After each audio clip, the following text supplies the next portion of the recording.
The stagecoach wheels kicked up dust that clung to Katherine Kingsley's tear-stained cheeks as she gazed out at the endless Texas landscape, stretching like punishment incarnate before her. 3 days of jarring travel had turned her fashionable Boston traveling suit into a wrinkled mess, much like her once orderly life. The year was 1885, and at 23, she had been exiled from everything she had ever known. "Tascosa coming up, miss," the driver called down. "End of the line for you." Katherine clutched her letter of introduction like a drowning woman might grasp at driftwood. Her father's final words echoed in her memory. "Perhaps a year in the wilderness will cure you of your rebellious notions about women's suffrage and improper ambitions. Your aunt will see to it that you learn your proper place." The stagecoach lurched to a stop outside what passed for Tascosa's Main Street, a dusty thoroughfare lined with saloons, a general store, and scattered businesses. Katherine climbed down, her legs trembling from days of confinement. Her trunks landed with unceremonious thuds beside her. "Need help with those, madam." She turned to find a tall man with sun-bronzed skin and eyes the color of a summer sky studying her. His well-worn hat was pushed back, revealing sandy brown hair in need of a trim. Unlike the other men loitering nearby, his gaze held no leering quality, just genuine concern and perhaps a touch of curiosity. "I'm quite capable, thank you," Katherine replied stiffly, though she knew full well she couldn't manage the trunks alone. The man smiled, revealing a dimple in his right cheek. "Never doubted it for a moment, madam, but even capable folks need a hand sometimes. Ethan Thornton," he added with a slight bow. "My wagon's just over yonder if you'd allow me to assist." Before Katherine could respond, a harried-looking woman with gray-streaked hair approached, squinting at Katherine with critical eyes. "You must be Harold's daughter. I'm your Aunt Millicent." The woman's disapproving gaze traveled from Katherine's dusty boots to her wind-tangled hair. "You're late. I expected you yesterday." "The stagecoach encountered difficulties with a washed-out bridge," Katherine explained, extending her hand. "It's a pleasure to meet you, Aunt Millicent." The older woman ignored the outstretched hand. "There's nothing pleasurable about this arrangement, girl. Your father has made his wishes clear. You're to learn proper comportment and domestic skills during your stay." Her eyes flicked to Ethan. "Mr. Thornton, I see you've already introduced yourself to my niece." "Just offering assistance with her luggage, Mrs. Wilcox," Ethan replied evenly. "That won't be necessary. We have hired help." Aunt Millicent snapped her fingers at a weathered man nearby. "Samuel will handle my niece's belongings." Katherine felt her cheeks burn with embarrassment. "I apologize for the inconvenience, Mr. Thornton." Something in Ethan's expression softened. "No inconvenience, Miss Kingsley, Katherine Kingsley. Miss Kingsley." He tipped his hat. "Welcome to Tascosa. Despite appearances, this isn't a punishment. You might find something here worth staying for." With that enigmatic statement, he turned and walked toward a sturdy wagon where a large dog sat watching the proceedings. Katherine found herself staring after him, puzzled by his words. "Come along, Katherine," Aunt Millicent commanded. "And do stop gawking at strange men. That sort of behavior is precisely why you've been sent here."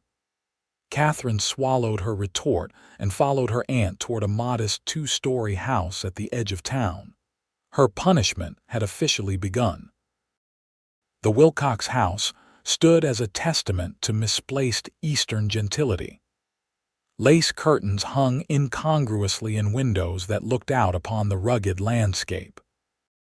Inside, Katherine found herself assigned to a small bedroom beneath the eaves, its single window offering a view of the distant plains and enormous Texas sky. "Supper is at 6 precisely," Aunt Millicent informed her. "You'll be expected to help Martha in the kitchen tomorrow." Your lessons in proper housekeeping begin at dawn." Left alone, Catherine sank onto the narrow bed and finally allowed her tears to flow freely. She had never intended to cause a scandal. Her crime had been organizing a women's reading group that discussed radical ideas about equality and suffrage. When she'd been caught distributing pamphlets outside her father's bank, his reputation among Boston's elite had suffered. Her punishment had been swift and decisive. Morning arrived with cruel brightness.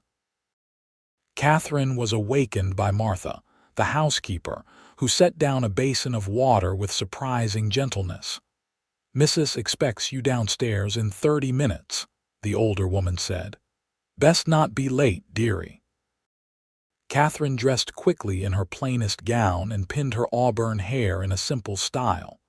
Downstairs, she found her aunt seated at the breakfast table beside a stern-looking man Catherine assumed was her uncle. "This is Catherine," Aunt Millicent said by way of introduction. "Harold's troublesome daughter." Uncle George peered at her over wire-rimmed spectacles. "You'll find that improper behavior isn't tolerated in Tascosa, young lady. Your father has entrusted us with reforming your character." "I wasn't aware that intellectual curiosity required reformation," Catherine replied before she could stop herself. Her uncle's face darkened. "Defiance will earn you no favors here." After a tense breakfast, Catherine was put to work helping Martha clean the parlor. The housekeeper proved to be an unexpected ally, sharing stories of Tascosa as they worked. "Town's growing fast," Martha explained. "Cattle drives bring cowboys through regular, some decent folks settling too. Doctor and his wife opened a proper office last year, even got a schoolhouse now." "And Mr. Thornton?" Catherine asked, trying to sound casual. "What's his story?" Martha smiled knowingly. "Ethan, decent man, runs the largest cattle operation north of town. Started with nothing 10 years ago, built it up honest. Folks respect him, even if your aunt and uncle think he's too friendly with the Mexican ranchers and Indians." Days passed in a monotonous rhythm of housework and etiquette lessons. Catherine's hands grew rough from scrubbing and mending. Aunt Millicent criticized everything from her posture to her tendency to speak her mind. But evenings brought blessed solitude in her small room, where Catherine wrote passionate letters she could never send, documenting the injustice of her situation. A week after her arrival, Catherine was sent to the general store with a shopping list. The errand represented her first taste of freedom since arriving in Tascosa, and she savored the walk through town despite the oppressive heat. The store's interior was blessedly cool after the sun-baked street. As her eyes adjusted to the dimmer light, she spotted Ethan Thornton examining a display of tools. He noticed her immediately. "Miss Kingsley, settling in." "As well as one can settle into exile," she replied, then bit her lip. "Forgive me, that was inappropriate." Ethan's smile returned, along with that distracting dimple. "Honesty is never inappropriate in my book. How are you finding life with the Wilcoxes?" "Educational," Catherine answered diplomatically. "I've learned 17 different ways to fold napkins, and that reading after supper strains a lady's eyes unnecessarily." His laugh was unexpected and warm. Vital skills for taming the frontier. For the first time since arriving in Tascosa, Catherine felt herself smiling genuinely. "Essential, I'm sure." Ethan helped her reach items from higher shelves as she worked through her aunt's list. His presence attracted curious glances from other shoppers, and Catherine sensed there was more to his story than Martha had shared. "People are staring," she murmured. "People always stare in small towns," he replied easily. "Nothing better to do." "They're staring at you specifically," Catherine observed. "Are you some sort of local celebrity, Mr. Thornton?" "Hardly." He seemed amused by the notion. Just a man who occasionally ruffles feathers by suggesting that progress isn't a disease. As the shopkeeper tallied her purchases, Katherine noticed a poster announcing a town social the following weekend. Ethan followed her gaze, planning to attend. I doubt my aunt would approve. The whole town will be there. Good opportunity to meet folks who aren't bent on reforming you. He hesitated, then added, I could speak with Mrs. Wilcox. The minister's wife organizes these gatherings, might help your aunt see it as respectable. Katherine was surprised by the offer. Why would you do that for me? Because that look in your eyes, like a wild horse first feeling the bit it doesn't suit you. Ethan's voice had softened. Tascosa isn't Boston, but it needn't be a prison either. Katherine didn't know how to respond to such unexpected kindness. Thank you, Mr. Thornton. True to his word, Ethan must have spoken with someone of influence. 2 days later, Aunt Millicent announced that Katherine would accompany them to the town social. Reverend Philip's wife specifically requested your attendance, her aunt said suspiciously. Something about introducing you to suitable young people. The evening of the social arrived with unexpected excitement. Katherine wore her least elaborate gown, a sky blue cotton with minimal embellishments that seemed appropriate for a frontier gathering. Even Aunt Millicent appeared satisfied with her appearance. The social was held in the newly constructed town hall, a sturdy building that served multiple purposes for the growing community. Lanterns cast a warm glow over tables laden with food brought by townspeople. A small group of musicians played lively tunes in one corner, while children darted between adults with the universal energy of youth. Katherine was introduced to so many people that names and faces became a blur. Mrs. Phillips, the minister's wife, proved to be a friendly woman with a genuine smile who immediately included Katherine in a circle of young ladies.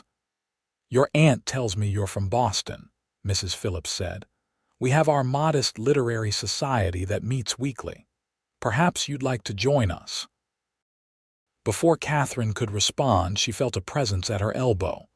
Ethan Thornton stood there, looking remarkably different in a clean white shirt and dark vest. Evening, ladies, he greeted the group.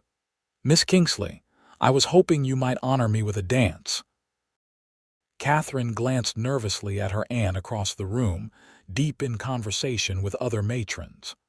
I'm not certain my aunt would approve. One dance, Ethan said with quiet conviction. A simple country reel, nothing that would scandalize Boston society. Mrs. Phillips gave an encouraging nod. Go on, dear. It's perfectly acceptable. The musicians had struck up a lively tune, and before Katherine could formulate further objections, she found herself being led to the dance floor. Ethan's hand was warm and calloused against her gloved one, steady and reassuring. I never thanked you properly, Katherine said as they joined the line of dancers. For whatever you said to Mrs. Phillips, said nothing but the truth that a bright young woman was being hidden away who might contribute to the community. His blue eyes crinkled at the corners. Though I may have emphasized your family's social standing back east, the dance brought them together and apart in the pattern of the reel. Each time they connected, Katherine felt a peculiar flutter in her chest that had nothing to do with exertion. You never answered my question that first day, Ethan said when they found themselves momentarily side by side. Why exactly were you exiled to our humble frontier? Katherine hesitated, then decided honesty couldn't worsen her situation. I organized a women's discussion group that read controversial material about women's rights. Then I was caught distributing suffragist pamphlets. My father felt I was becoming dangerously radical. Instead of the disapproval she expected, Ethan's expression brightened with interest. My mother would have adored you.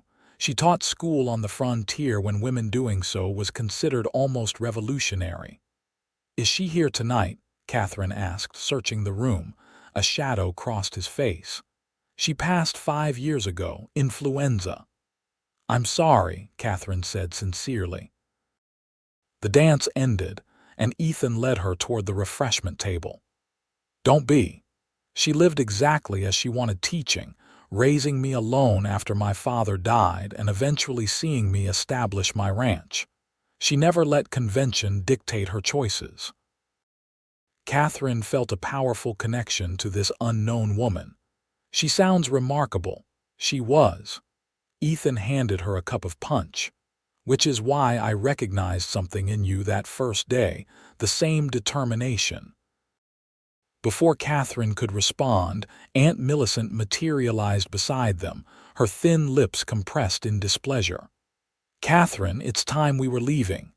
But the social has barely begun, Katherine protested. Nevertheless, we are departing. Her aunt's tone brooked no argument. Say good night to Mr. Thornton. Ethan bowed slightly. Mrs. Wilcox, surely you could spare your niece for 1 more hour. The evening is young. Mr. Thornton, while you may consider yourself above social propriety, I assure you we do not. Come, Katherine. Katherine felt her hard-won composure slipping. Aunt Millicent, I'm 23 years old, hardly a child to be summoned home at sunset. Yet you behave like one, her aunt hissed. I saw you dancing with entirely too much enthusiasm. What would your father think? That I was finally enjoying myself after weeks of misery, Katherine suggested.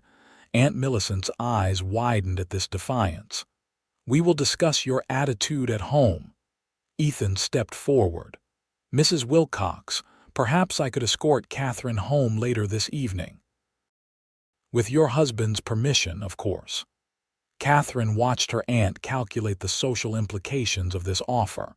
Refusing might create gossip, but accepting meant acknowledging Ethan as a suitable escort for her niece. That won't be necessary, Aunt Millicent finally decided. But we will remain another hour, provided Katherine remembers her upbringing. When her aunt moved away to rejoin Uncle George, Katherine released a shaky breath. Thank you for intervening, though I fear I'll pay for it later. Your aunt means well, Ethan said diplomatically. She means to break my spirit, Katherine corrected. Some spirits resist breaking. His eyes held hers. The strongest ones always do. The remainder of the evening passed more pleasantly. Katherine met the town doctor and his wife, several ranching families, and even the newspaper editor, a surprisingly young man named Daniel Fletcher, who had established the Tascosa Pioneer just 6 months earlier. Always looking for contributors, Fletcher told her enthusiastically upon learning of her education. Most folks here can write well enough for letters, but crafting prose is another matter. I doubt my aunt would approve of my name appearing in print, Katherine replied.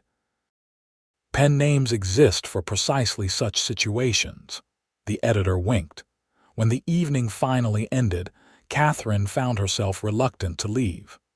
For a few precious hours, she had felt like herself again, engaged in interesting conversations, laughing freely, and not constantly guarding her words. The following days brought increased tension at the Wilcox household. Katherine's small taste of freedom at the social made her daily constraints even more unbearable. Aunt Millicent seemed determined to quash any independence, assigning increasingly menial and exhausting tasks. Your hands are still too soft, her aunt observed critically after Katherine had spent hours scrubbing floors. A proper wife must work without complaint. I never expressed interest in becoming anyone's wife, Katherine replied, earning herself additional mending duties. 2 weeks after the social, Katherine was sent to deliver a package to the dressmaker. The errand offered a brief respite from the suffocating atmosphere of her aunt's home. As she walked down the main street, she spotted the newspaper office and, after a moment's hesitation, stepped inside. Daniel Fletcher looked up from his printing press with surprise that quickly transformed into welcome. "Miss Kingsley, what brings you to the humble offices of the Pioneer?" Katherine glanced over her shoulder to ensure no one had seen her enter. "I've been thinking about your offer." "About writing something." "Splendid." Fletcher cleared a space on his cluttered desk. "Any particular subject in mind?" "Women's education," Katherine said firmly. "Nothing controversial or political, simply the practical benefits of educating girls beyond basic reading and ciphering." Fletcher considered this. "Educational piece rather than opinion. Sensible approach. When can you have it ready?" "I would need to write it secretly. My aunt monitors my activities closely." "Say no more." The editor pulled out a small notebook. "For your thoughts whenever you can jot them down. Bring it back when it's filled." Katherine slipped the notebook into her pocket, feeling a small thrill of rebellion. She was about to leave when the door opened and Ethan Thornton entered, stopping short when he saw her. "Miss Kingsley, a pleasant surprise." Katherine felt her cheeks warm inexplicably. "Mr. Thornton, I was just discussing local events with Mr. Fletcher." Fletcher grinned. "Miss Kingsley has agreed to contribute some thoughts on education for our paper." Ethan raised an eyebrow. "Has she indeed? Under her own name?" "A pen name," Katherine clarified quickly. "Nothing that would embarrass my family." "Prudent," Ethan nodded. "Though unfortunate that wisdom must hide behind pseudonyms." After an awkward moment, Katherine excused herself to complete her errand. As she left, she heard Ethan say, "Fletcher, I'd like to place an advertisement for a teaching position." The words made Katherine pause outside the door, but she forced herself to continue to the dressmakers. The encounter left her distracted for the remainder of the day, wondering about Ethan's purpose in seeking a teacher.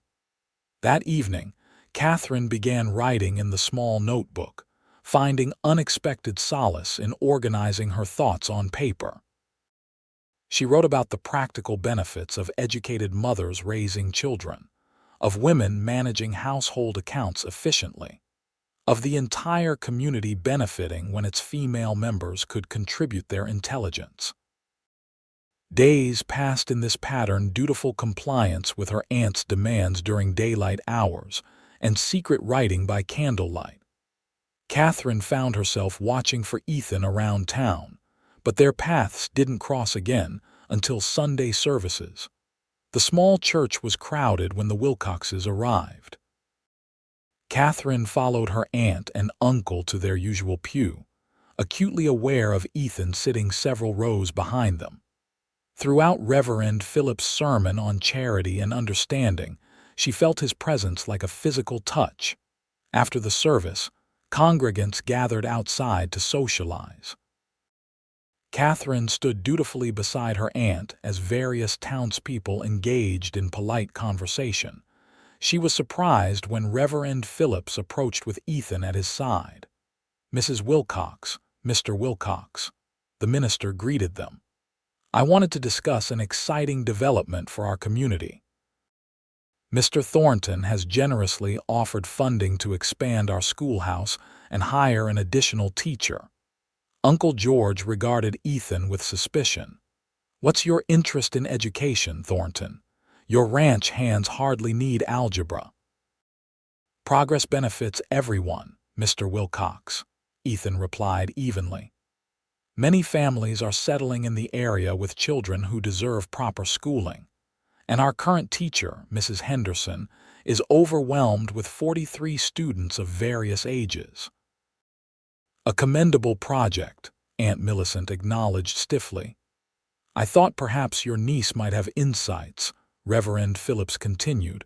Given her Eastern education, Katherine felt all eyes turned to her. "I would be happy to share what little knowledge I have." "Perhaps Miss Kingsley could join our education committee," Ethan suggested. "We meet Tuesday afternoons at the schoolhouse." Before her aunt could object, Reverend Phillips added, "My wife chairs the committee, of course.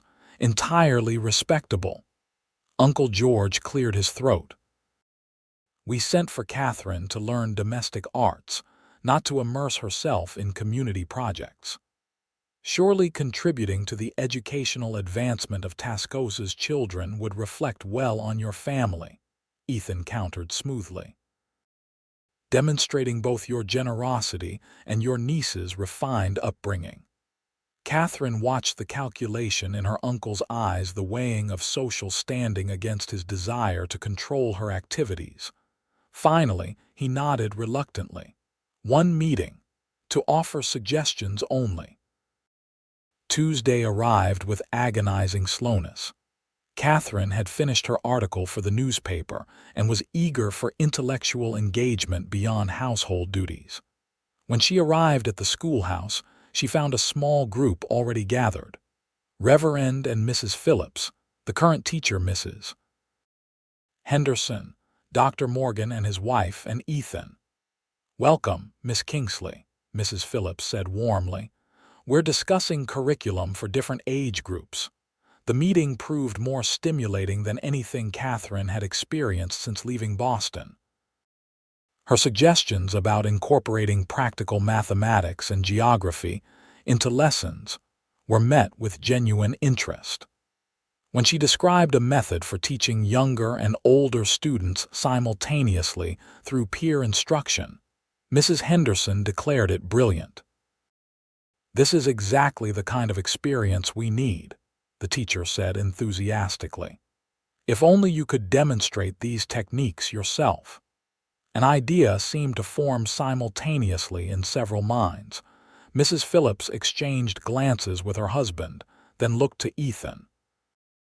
"Miss Kingsley," Ethan said carefully, "would you consider a temporary position assisting Mrs. Henderson? Perhaps 2 afternoons weekly. We haven't found a permanent second teacher yet, and the children would benefit immediately."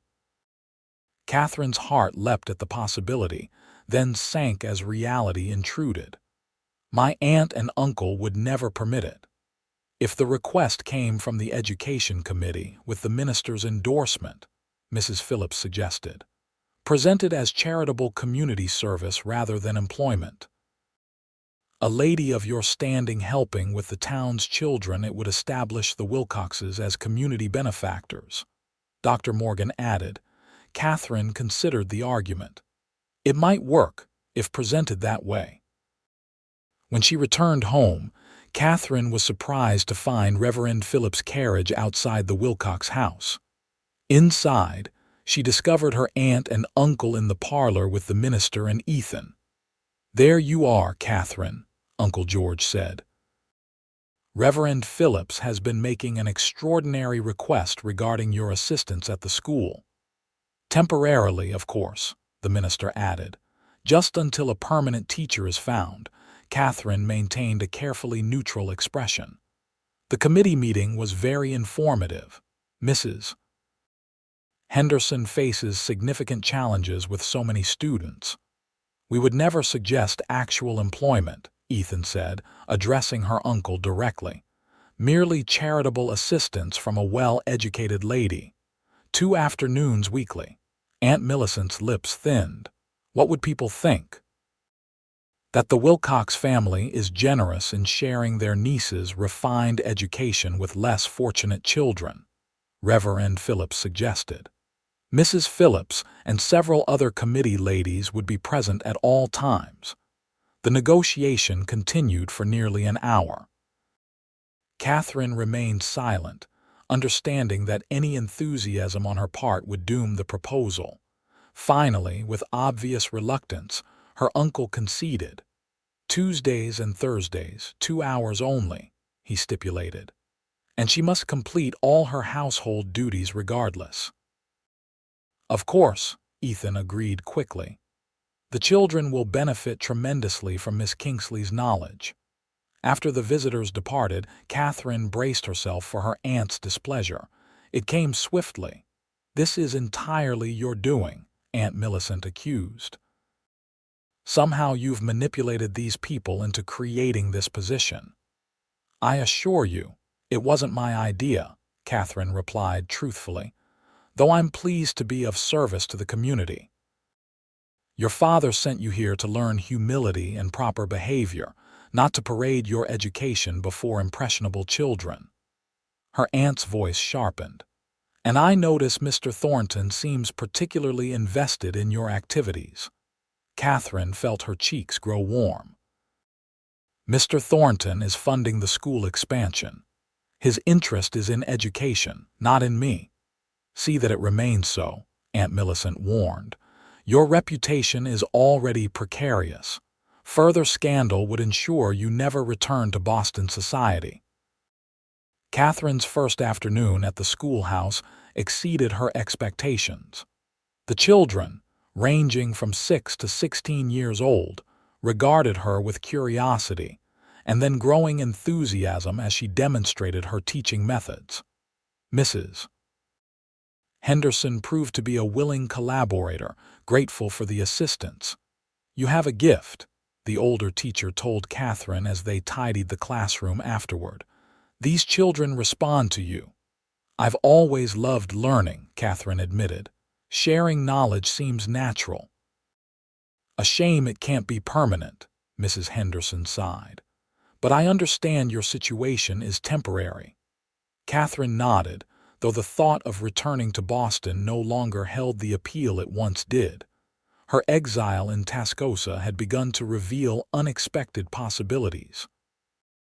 As weeks passed, Katherine found a rhythm to her life. Mornings were spent performing the domestic duties her aunt required, afternoons twice weekly at the school, and evenings secretly writing for the newspaper. Her first article on education had been published under the pen name Athena, and received positive responses from readers. Meanwhile, construction began on the school expansion, bringing Ethan to town more frequently. He often observed Katherine's teaching sessions, his presence both distracting and oddly comforting. They developed a cautious friendship, finding moments for conversation after committee meetings or school sessions.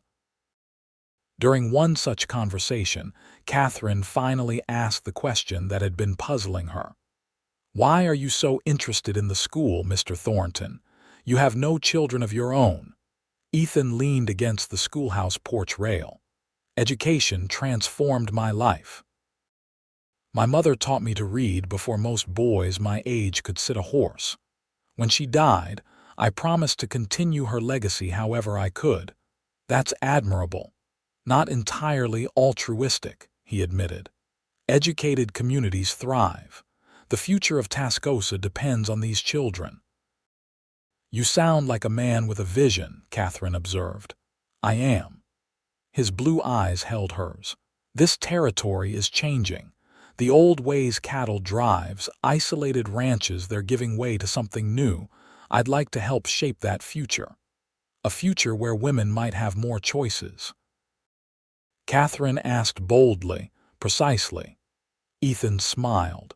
"A future where talent and character matter more than convention." Such conversations left Katherine increasingly confused about her feelings. Ethan Thornton represented everything her father had sent her west to avoid: progressive thinking, disregard for rigid social structures, and, worst of all, the frontier itself. Yet she found herself drawn to his intelligence and quiet strength. One Thursday afternoon in late October, Katherine was walking home from the schoolhouse when dark clouds began gathering with alarming speed.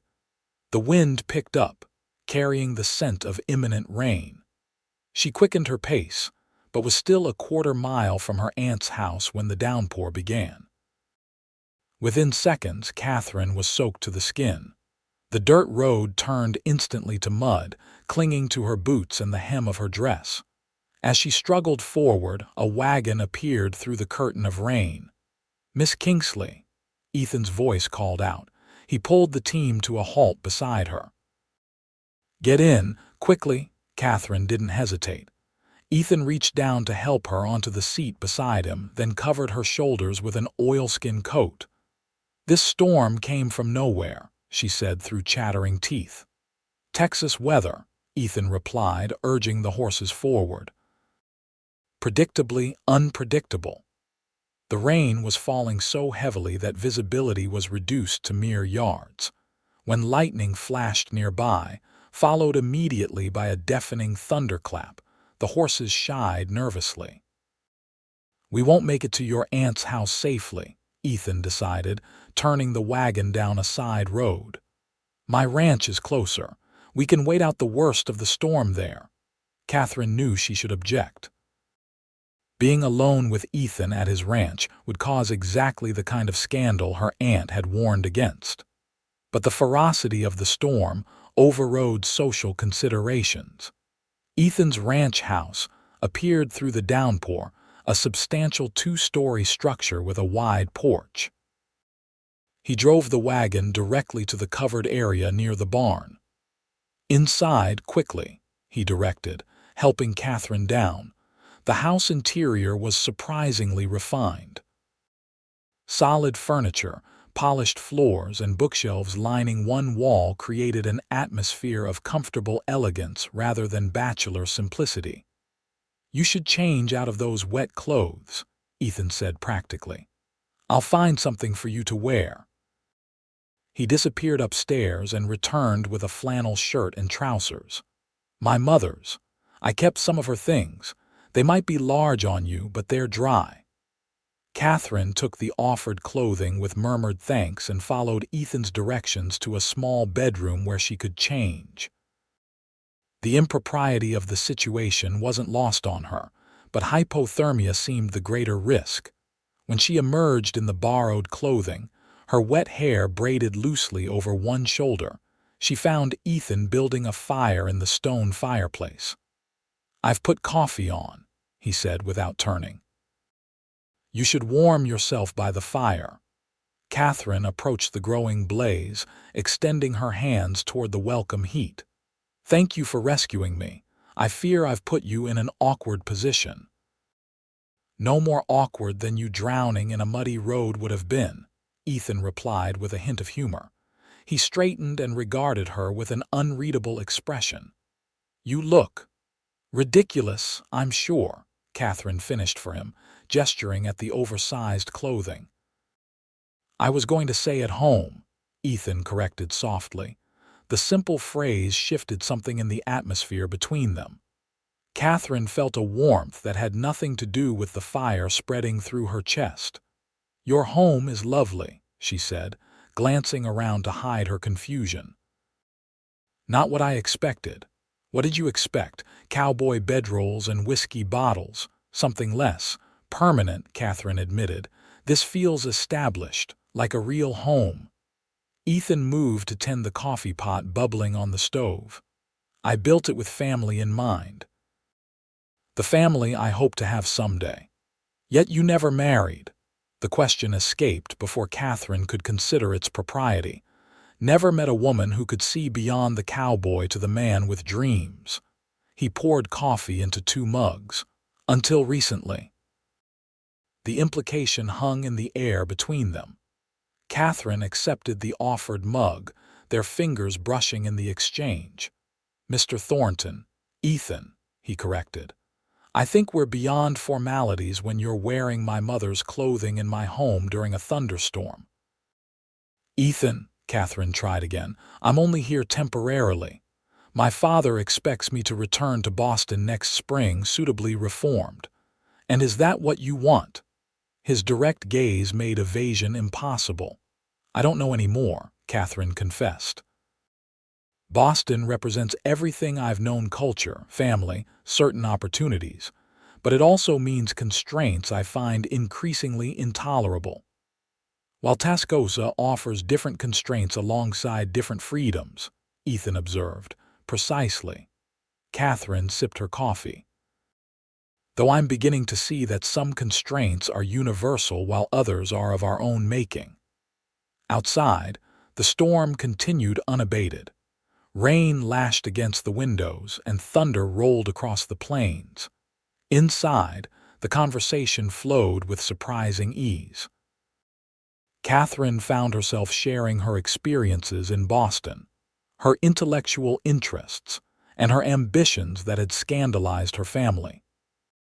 In turn, Ethan described building his ranch from nearly nothing, his relationships with neighboring Mexican and Indian communities, and his vision for Tascosa's development.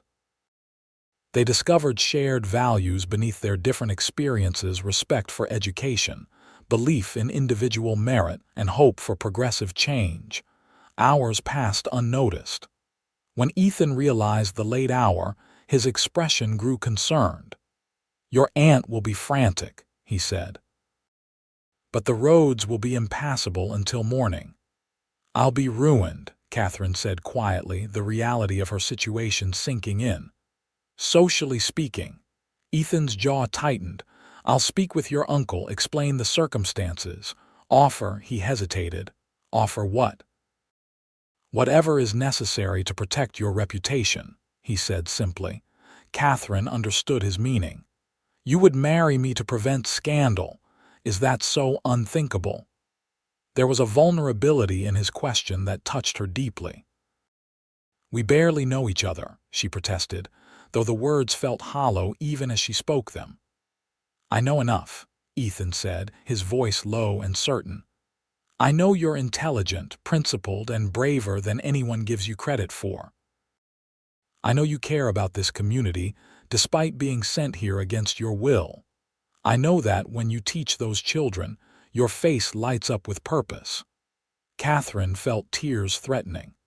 "And I know you're kind, thoughtful, and surprisingly cultured for a cattle rancher.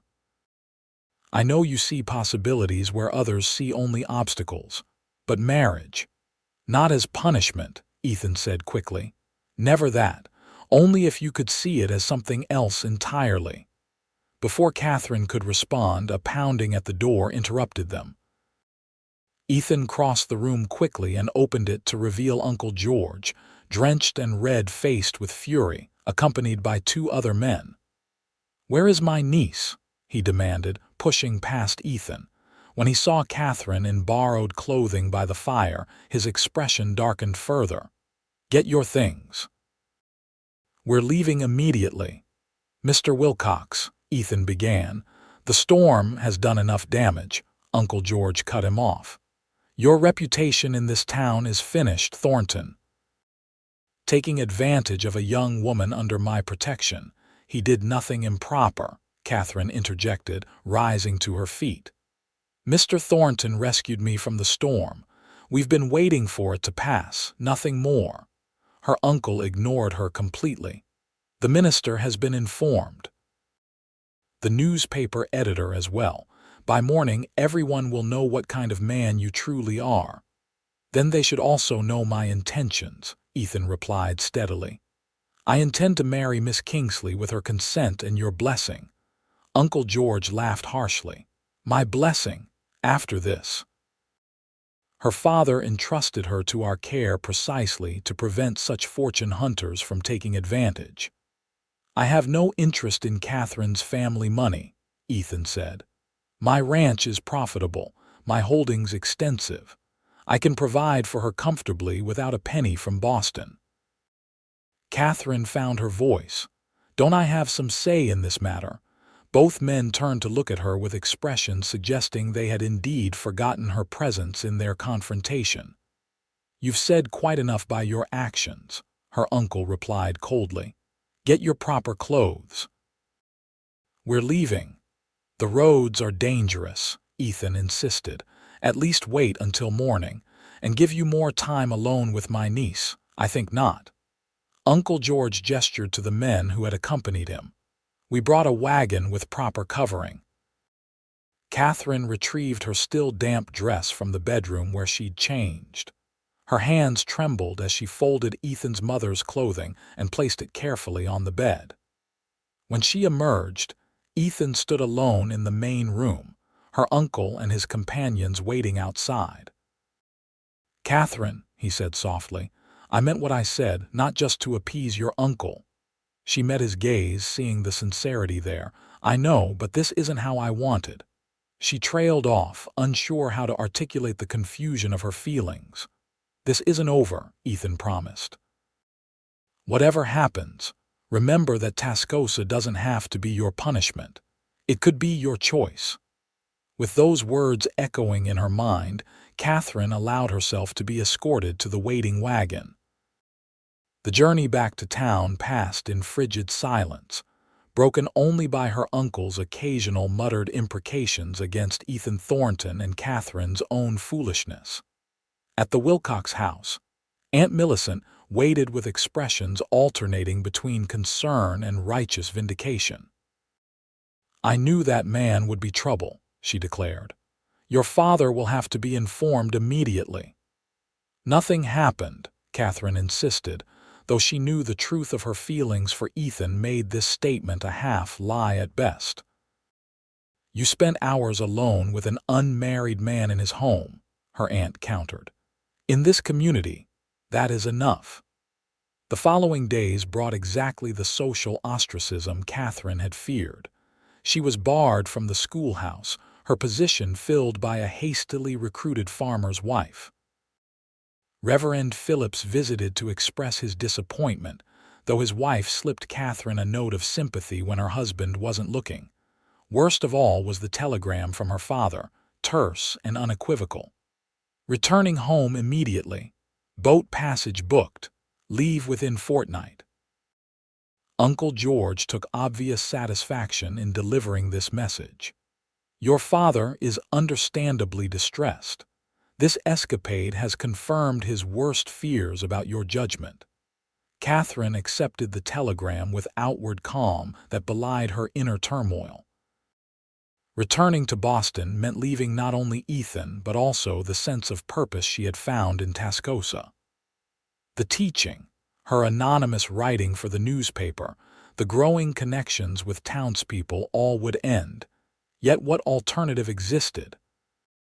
Marriage to Ethan Thornton after such brief acquaintance seemed recklessly impulsive, regardless of her feelings.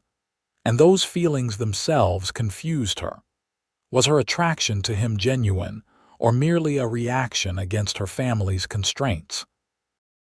3 days after the storm incident, Daniel Fletcher from the newspaper appeared at the Wilcox's back door while Katherine was hanging laundry.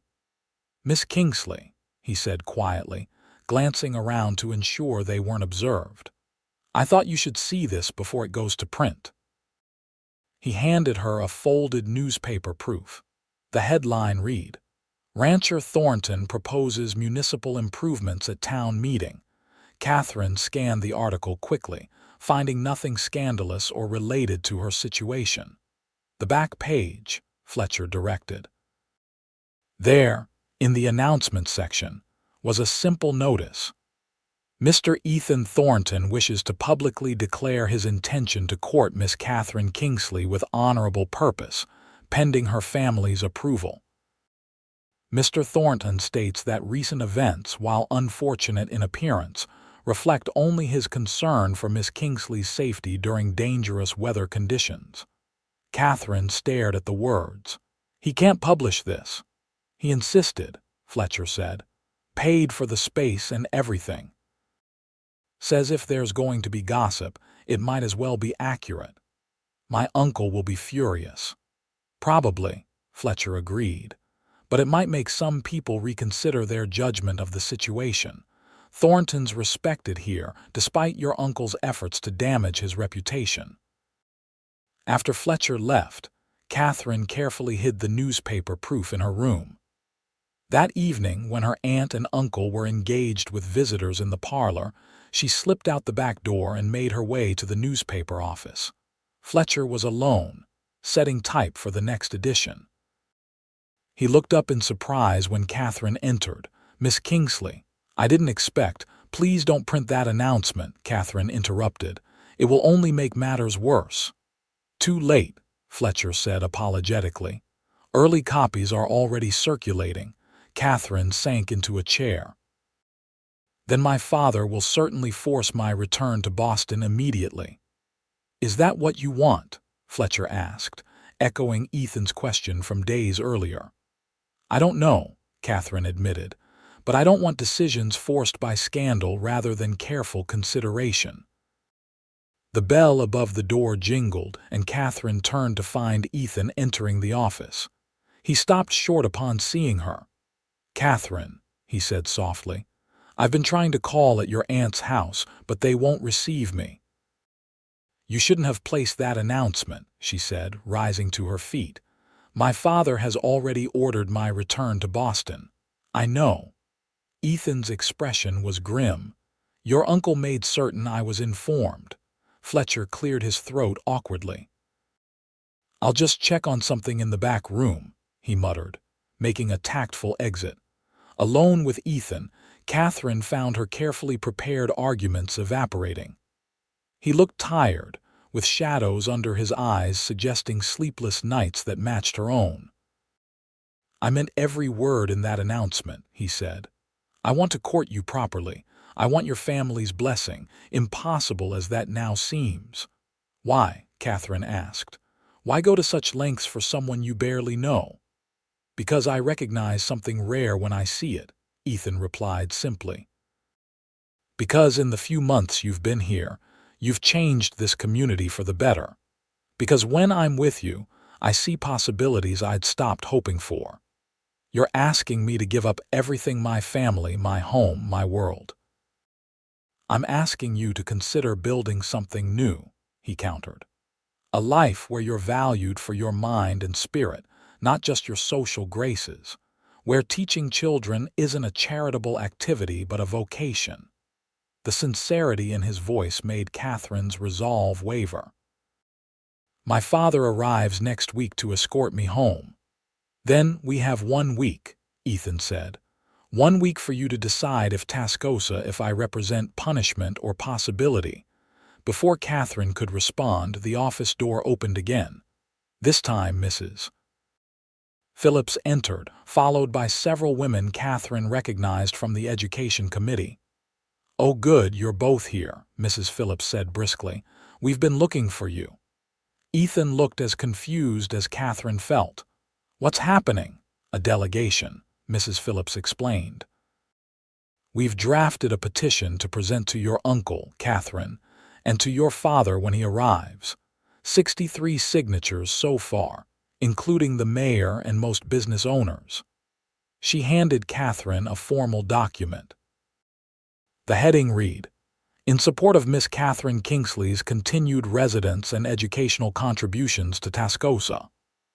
"I don't understand," Katherine said, scanning the names. Mrs. Henderson, the schoolteacher, stepped forward. "Since you've been barred from the classroom, the children's progress has suffered. Parents have noticed. They're asking for your return. And we've all witnessed the nature of your interactions with Mr. Thornton," another committee member added. "Nothing improper whatsoever. The storm incident was unfortunate timing, nothing more." "Unless there's something you're not telling us," Mrs. Phillips added with a twinkle in her eye. Katherine felt tears threatening. "You would do this for me, for the children," Mrs. Henderson said firmly, "and for this community. We need educated, passionate people like you and Mr. Thornton." Over the next several days, the petition circulated through Tascosa, gathering more signatures.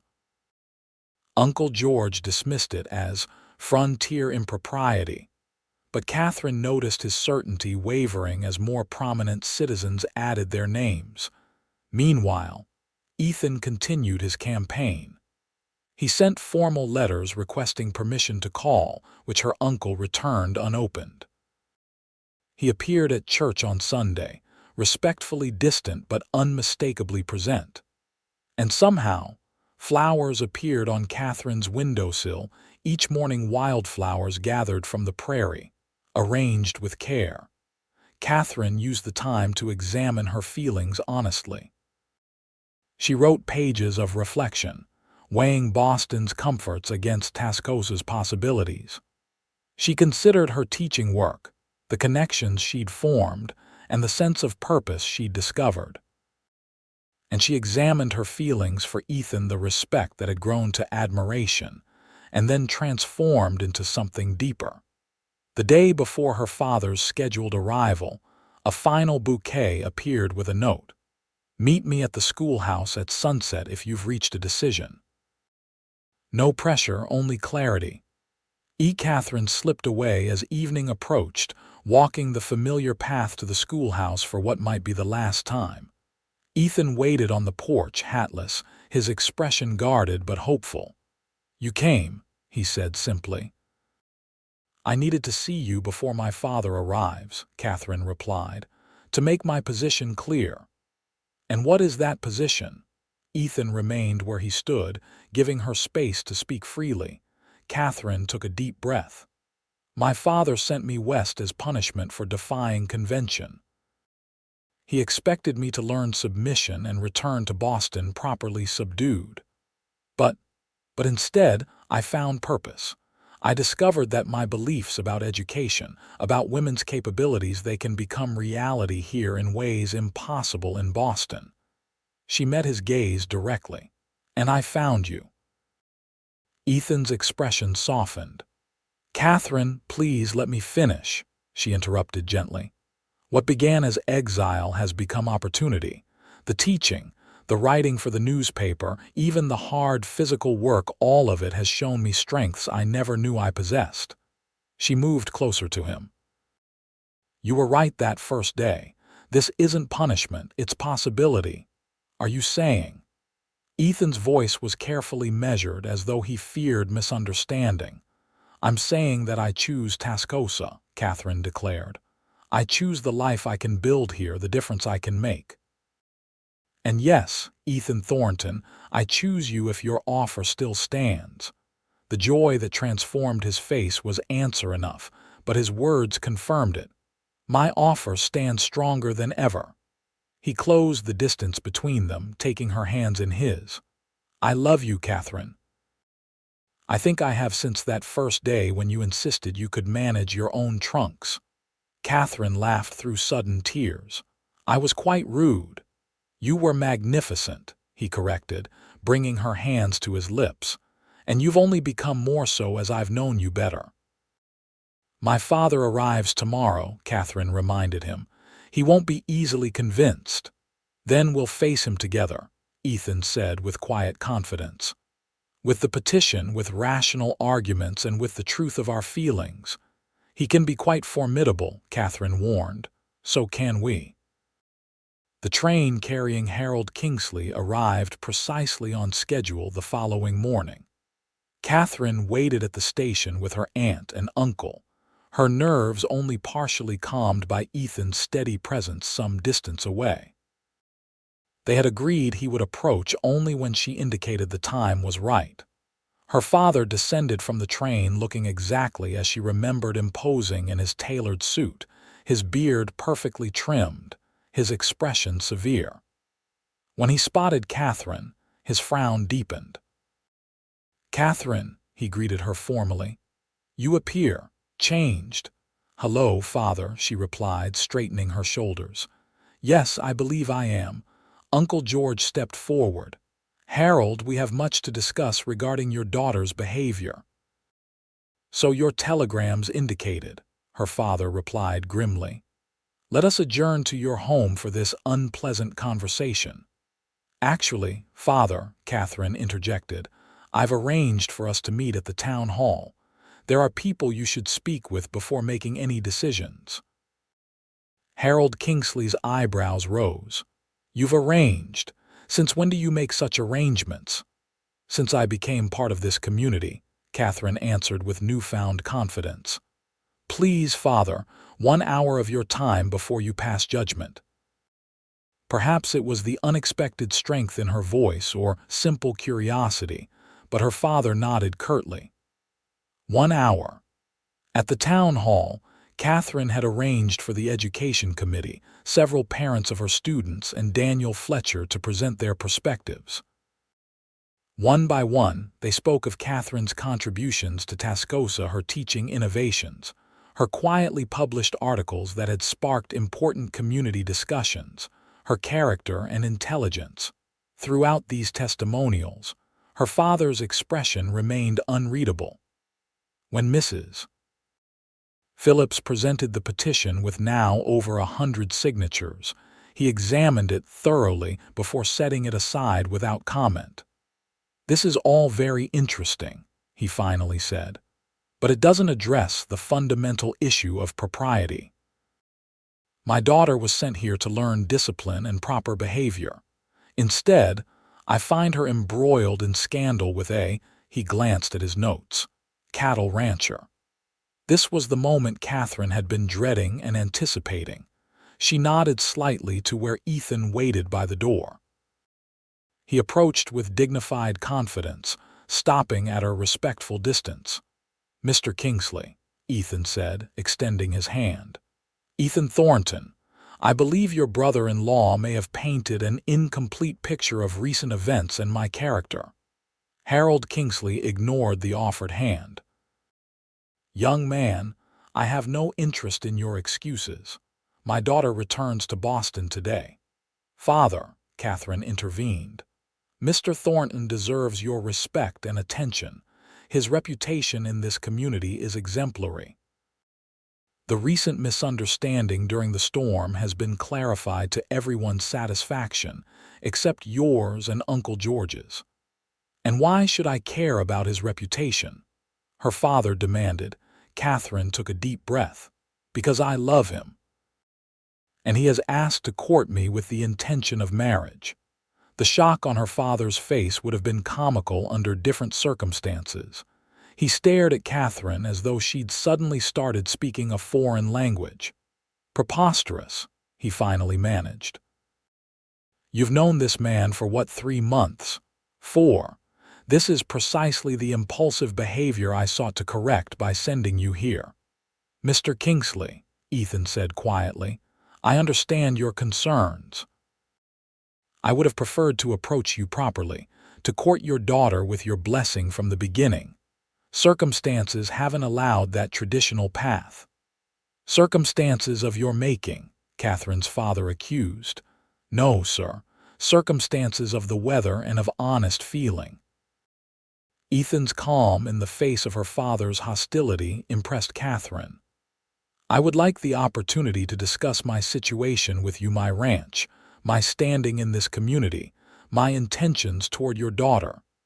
"You speak well for a cowboy," Harold observed with faint surprise. "My mother was a teacher," Ethan replied. "Education was valued in our home as much as honest work." Something in this response seemed to register with her father. He studied Ethan more carefully. "And what exactly do you propose?" "A compromise," Katherine interjected. "Father, I know you came to bring me home immediately. I ask instead that you stay in Tascosa for 2 weeks.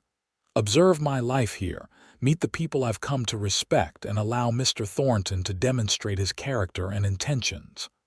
Her father's eyebrows rose again. "You negotiate now." "I advocate for my future," Katherine corrected gently. "The lesson you perhaps didn't intend me to learn here." For the first time since his arrival, Harold Kingsley's stern expression softened slightly. "You have changed." "For the better, I hope," Katherine said. After a long moment of consideration, her father nodded once. 2 weeks, but I make no promises beyond listening and observing." It was more than Katherine had dared hope for. "Thank you, Father." The following 2 weeks proved transformative. Harold Kingsley observed his daughter teaching at the schoolhouse, read her anonymous articles, now revealed as her work, and witnessed her interactions with townspeople who clearly respected her. More surprisingly, he and Ethan developed a cautious understanding.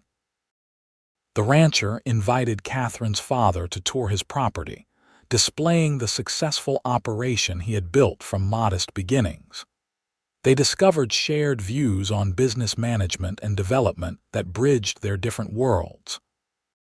"He's not what I expected," her father admitted to Katherine one evening as they walked back from dinner at the hotel. "There's a substantial mind behind those frontier manners." "Yes," Katherine agreed simply. "There is. You truly love him." Her father asked the question directly for the first time. "I do," Katherine answered without hesitation. Not just for who he is, but for who I become when I'm with him. He sees me completely, my mind, my capabilities, my dreams. Harold Kingsley sighed heavily. Your mother will be devastated to have you settled so far away. Katherine stopped walking, turning to face her father with sudden hope. Are you saying? I'm saying that I came here expecting to find my wayward daughter in need of rescue, he replied carefully. Instead, I find a confident young woman who has earned the respect of an entire community. That complicates matters. On the final evening before her father's scheduled departure, the town organized a social in his honor. The gesture clearly surprised and touched him. As he observed Katherine moving comfortably among the townspeople, accepting their genuine affection, his resistance visibly weakened. When Ethan approached him during the festivities, Katherine watched from across the room, her heart pounding. The two men spoke at length, her father nodding occasionally. Finally, they shook hands with apparent sincerity. Ethan found her moments later, his expression betraying nothing. Would you walk with me outside for a moment? On the porch of the town hall, beneath a sky ablaze with stars impossible to see in Boston's smoky atmosphere, Ethan took both her hands in his. Your father is an interesting man, he began. What did he say? Katherine asked anxiously. He said that I may court you officially, with the understanding that any engagement would last at least 6 months. Ethan's smile bloomed slowly. And that your mother will expect to help plan the wedding, regardless of where it takes place. Katherine felt joy bubbling up like a spring. He's giving his blessing, conditionally, Ethan clarified. He wants you to visit Boston first to be certain this is truly your choice rather than rebellion. But yes, Katherine, he's accepting the possibility of our future together.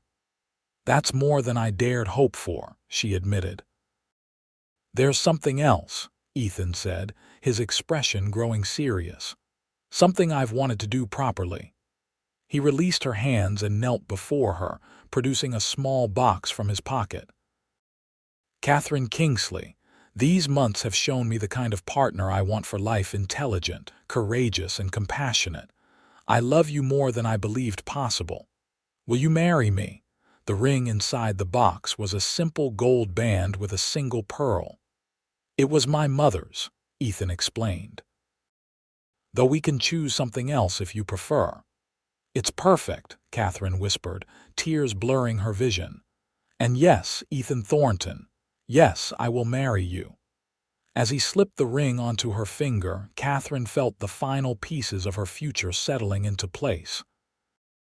What had begun as punishment had transformed into the greatest gift of her life, the freedom to become her true self alongside a man who valued that self completely. 6 months later, Katherine stood in the newly expanded schoolhouse that now bore a sign reading, Tascosa Academy. Beside her, Ethan arranged desks for the increased enrollment expected for the fall term. Mrs. Henderson says we may need another teacher by Christmas, Katherine noted, reviewing enrollment figures. The town is growing faster than anyone predicted.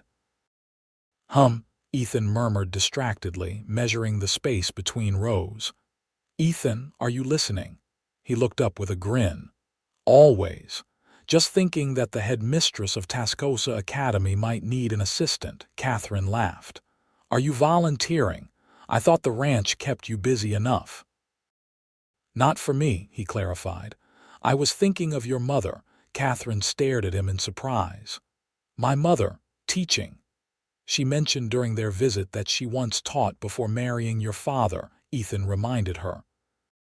And your father commented that Boston winters have become difficult for her breathing. You think they would consider moving here? The possibility had never occurred to Katherine. I think your father has made 3 separate inquiries about business opportunities in the region, Ethan replied casually. And your mother has written you 4 letters about the milder Texas climate. Katherine sat down abruptly on one of the student benches.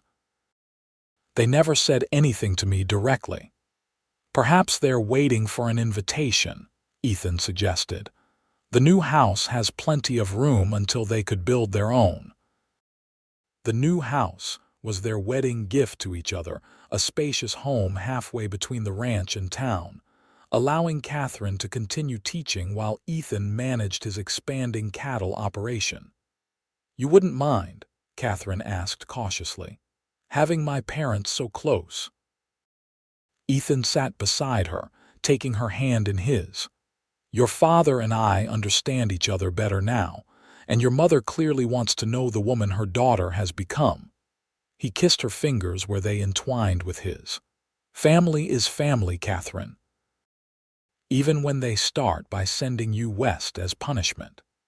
Katherine leaned against his shoulder, grateful beyond words for the man who had seen possibility where others saw only problems.